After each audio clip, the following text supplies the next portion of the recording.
Hello guys, आपका मेरे channel smart study में स्वागत है। आज हम क्लास 6 का हिंदी का जो आपका एग्जामिनेशन होने वाला है उसके क्वेश्चन पेपर और आंसर की को देखते हैं। तो आइए स्टार्ट करते हैं। सबसे पहले क्वेश्चन नंबर 1 में यहाँ पे गद्यांश दिया गया है और उसी से रिलेटेड क्वेश्चन है। तो आइए स्टार्ट करते हैं। सबसे हम सिर्फ क्वेश्चन आप इसको रीड कर लीजिए, हम क्वेश्चन को सोल्व करते हैं। कबूतर की कौन सी प्रजाति संदेश भेजने के काम आती है? तो इसका आंसर देखो यहाँ पे दिया गया है, गिहरबाज या ह्यूमर प्रजाति। नेक्स्ट देखते हैं क्या कहा गया। प्रशिक्षित शब्द ये उपसर्ग तथा मूल शब्द का सही विकल्प होगा। तो ये यहाँ पे गलती से लिखा गया है। प्रशिक्षित में हमें प्र क्या हो जाएगा, उपसर्ग हो जाएगा, शिक्षित यहाँ पर मूल शब्द हो जाएगा। अब इसी तरह क्वेश्चन नंबर 2 में काव्यांश दिया गया है, उससे रिलेटेड 2 प्रश्न है। काव्यांश के अनुसार सारा दिन पहरा कौन देता है? तो बाघिन इसका सही आंसर हो जाएगा। बाघ भारत का राष्ट्रीय पशु कहलाता है, तो गया आंसर यहाँ पे सही हो जाएगा सेकंड क्वेश्चन का। नेक्स्ट देखते हैं, व्याकरण से आधारित है। तो देखो क्या कहा गया है, मेरे पास बहुत बड़ी कार है। यहाँ पर हमें विशेषण शब्द बताना है। तो विशेषण शब्द क्या होता है? जो किसी संख्या की विशेषता बताता है तो हमें उसे विशेषण कहते हैं। तो कार यहाँ पे संज्ञा है और संज्ञा की क्या विशेषता है? बहुत बड़ी। तो बड़ी यहाँ पे क्या हो जाएगा? विशेषण हो जाएगा। नेक्स्ट देखिए क्या कहा गया है, इनमें से कौन सा अक्षर वर्ण स्वर नहीं है? तो स्वर क्या होते हैं? ए आ ई ई, ये सब क्या होते हैं? स्वर होते हैं। लेकिन पै क्या है? ये व्यंजन है। तो पै आंसर यहाँ पे इसका सही हो जाएगा। सही वर्तनी वाला शब्द चुने। मुझे, मुझे, मुझे, तो मुझे ख आंसर यहाँ पे सही हो जाएगा। मुझे को हम इस तरह से लिखते हैं। प्रश्न नंबर 4 देखिए, उचित शब्द चुनिए। तालाब में बहुत सी मछलियां। तो मछलियां किस तरह से लिखा जाता है? बहुत सी है, इसका मतलब बहुत सारी होंगी, तो मछलियां बहुवचन लगेगा, मछलियां थी। नेक्स्ट यहाँ पे गद्यांश दिया गया है, उससे रिलेटेड क्वेश्चन है। तो आइए देखते हैं क्या कहा गया। क्वेश्चन नंबर 1, वैज्ञानिकों और विद्वानों ने क्या लिखा है कि यह धरती बेहद गर्म थी, ये लिखा है। सेकंड है आंसर इसका सही हो जाएगा। क्वेश्चन नंबर 2, किस जमाने के बारे में ज्यादा नहीं पता? तो जब दुनिया में कुछ नहीं था उसके बारे में ज्यादा पता नहीं। पैराग्राफ में से है, आपके चैप्टर में से है। क्वेश्चन नंबर 3 देखिए, कौन सा शब्द धरती का पर्यायवाची नहीं है? तो धरती को पृथ्वी कहते हैं, भूमि कहते हैं, वसुंधरा कहते हैं, लेकिन संसार धरती का पर्यायवाची नहीं है। पर्यायवाची शब्द का मतलब होता है कि सेम शब्द, जिनका मीनिंग क्या होता है? सेम होता है। किस ग्रह पर सब कुछ है, जैसे जीवन, मनुष्य, जानवर आदि? तो धरती ग्रह पर क्या है? सभी कुछ है, चाहे वो मनुष्य हो, जीवन हो या जानवर हो।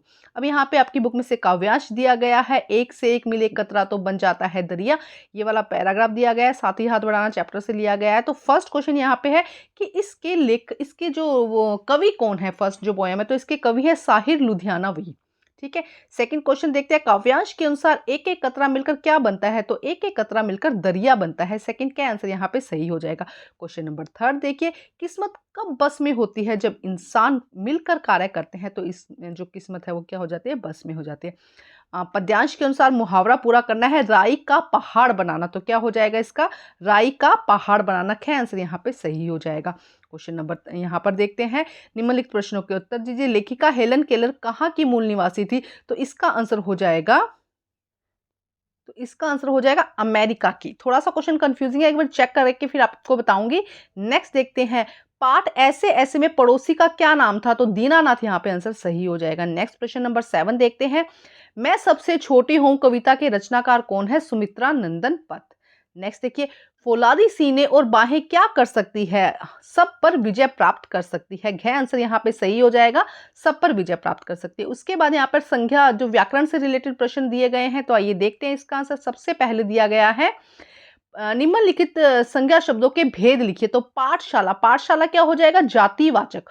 और बचपन क्या हो जाएगा? भाववाचक। ये क्या है? संज्ञा के भेद हैं, जातिवाचक, व्यक्तिवाचक और भाववाचक। तो जातिवाचक हो जाएगा पाठशाला और बचपन क्या हो जाएगा यहाँ पर? भाववाचक। विजय अजय चतुर बालक है। विशेषण शब्द को छांट कर लिखिए। तो चतुर यहाँ पे क्या हो जाएगा? विशेषण हो जाएगा। और उसका भेद बताना है तो गुणवाचक विशेषण हो जाएगा। रिक्त स्थानों की पूर्ति करनी है। संज्ञा की जगह प्रयोग करने वाले शब्दों को सर्वनाम कहते हैं। संज्ञा की जगह प्रयोग करने वाले शब्दों को सर्वनाम कहते हैं, तथा संज्ञा की विशेषता बताने वाले शब्दों को विशेषण कहते हैं। जो संज्ञा के स्थान पर काम होते हैं उन्हें सर्वनाम कहते हैं, और जो संज्ञा की विशेषता बताते हैं उसे विशेषण कहते हैं। नेक्स्ट देखो क्या है, दरवाजे पर कोई खड़ा है, सर्वनाम शब्द का भेद लिखना है हमको। तो इसका हो जाएगा कोई। कोई यहाँ पे क्या है? सर्वनाम है और अनिश्चयवाचक सर्वनाम है। नेक्स्ट देखते हैं हम क्वेश्चन नंबर 9। क्वेश्चन नंबर 9 में देखते हैं क्या कहा गया है, हम इस संसार की खूबसूरती किस नियायत से देखते हैं? इन सभी के आंसर हम इकट्ठे ही देखेंगे प्रश्न नंबर 9 के। हम इस संसार की खूबसूरती किस नियायत से देखते हैं? क्वेश्चन नंबर 2, मोहन ने कौन सा काम नहीं किया था और फिर पेट दर्द का बहाना बनाया? प्रश्न नंबर 3, लाखों करोड़ों वर्ष पुरानी हमारी धरती कैसी थी? क्वेश्चन नंबर 4, जो देखकर भी नहीं देखते पाठ में लेखिका की क्या समस्या थी? तो आइए देखते हैं इनके आंसर। देखिए फर्स्ट का आंसर यहाँ पर हो जाएगा आंखों से। फर्स्ट का आंसर हो जाएगा आंखों से। सेकंड, स्कूल का काम, नाम की जगह यहाँ पे क्या आएगा? स्कूल का काम उसने नहीं किया था। थर्ड, धरती कैसी है? बेहद गर्म, जीवन नहीं था अगर पहले की बात की जाए। और फोर्थ का आंसर हो जाएगा देखने व सुनने की। तो फर्स्ट हमारे नाइन के क्वेश्चन, जो नाइन्थ क्वेश्चन है उसके first, second, third, fourth question के आंसर है। अब क्वेश्चन नंबर 10 देखते हैं। देखो क्या कहा गया है, क्या कहा गया है। क्वेश्चन नंबर 10 का फर्स्ट, मैं सबसे छोटी हूँ कविता में कवित्री हमेशा कैसी बनकर रहना चाहती थी? हमेशा छोटी बनकर रहना चाहती थी। सेकंड देखिए, मैं सबसे छोटी हूँ कविता के अंत में बच्ची ने अपनी माँ से क्या दिखाने को कहती है? क्वेश्चन नंबर 3, हाथ बढ़ाना मुहावरे की तरह हाथ पर आधारित कोई और मुहावरा लिखिए। क्वेश्चन नंबर 4, मेहनत करने पर सागर और पर्वत क्या करते हैं? साथ ही हाथ बढ़ाना कविता के आधार पर लिखिए। तो इन चारों के आंसर हम देखते हैं। देखिए फर्स्ट का आंसर हो जाएगा वो हमेशा छोटी बच्ची रहना चाहती थी। सेकंड का चंद्रोदय। ठीक है, थर्ड क्वेश्चन में उसने कहा था कि हाथ से हाथ बढ़ाना का में हाथ से कोई और मुहावरा बनाना, तो इसमें लिखना हाथ पैर फूलना, ये भी लिख सकते हैं। तो इसमें कोई भी आंसर आप लिख सकते हैं हाथ पैर फूलना जिसमें हाथ का प्रयोग हो। ठीक है, ऐसा कोई भी मुहावरा आप इसमें लिख सकते हैं, हाथ पैर फूलना हो जाएगा। नेक्स्ट क्या करते हैं वो रास्ता, जिनको जो मिलकर काम करता है तो रास्ता देते हैं, शीश झुकाते हैं। पर्वत और नदी क्या करते हैं? रास्ता देते हैं, शीश झुकाते हैं। नेक्स्ट प्रश्न देखते हैं। प्रश्न नंबर 11 देखते हैं क्या कहा गया। वैद्य जी ने मोहन की जबान देकर कौन कौन सी बीमारियां बता दी थी? सभी लिखिए। 30 to 40 वर्ड्स में आपको देखने। यदि हमारे पास देखने और सुनने की शक्ति नहीं आती तो हमें कैसा अनुभव होता? सोच कर लिखिए। प्रश्न नंबर 3, लेखिका प्रकृति के जादू को किस प्रकार महसूस करती थी? उसे प्रकृति की कौन सी चीजें अच्छी लगती थी? और क्वेश्चन नंबर 5 क्वेश्चन दिए हैं, 4 क्वेश्चन यहाँ पर करने हैं। बालू का निर्माण कैसे होता है? संसार पुस्तक है, पाठ के आधार पर बताइए। क्वेश्चन नंबर 5, दुनिया का पुराना हाल किन चीजों से जाना जाता है? संसार पुस्तक है, पाठ के आधार पर बताइए। तो आइए देखते हैं इन पांचों प्रश्न के उत्तर। तो देखिए कौन कौन सी बीमारी बताई थी? कब्ज, अफरा मरोड़, ये वाली सारी बीमारियां बताई थी। सेकंड क्वेश्चन का देखो क्या कहा गया है। तो देखो इसमें कहा गया है यदि हमारे पास देखने और सुनने की शक्ति नहीं होती तो हमें कुछ महसूस ही नहीं, तो अपनी मर्जी से लिखने होते हैं इन शब्दों को कि हम कुछ महसूस नहीं कर पाते, रंगों का नहीं पता चल पाता, ये दुनिया ये संसार कैसा है इसके बारे में हमें पता नहीं चल पाता। इस तरह से कुछ भी आप इसमें लिख सकते हैं। थर्ड का आंसर देखते हैं।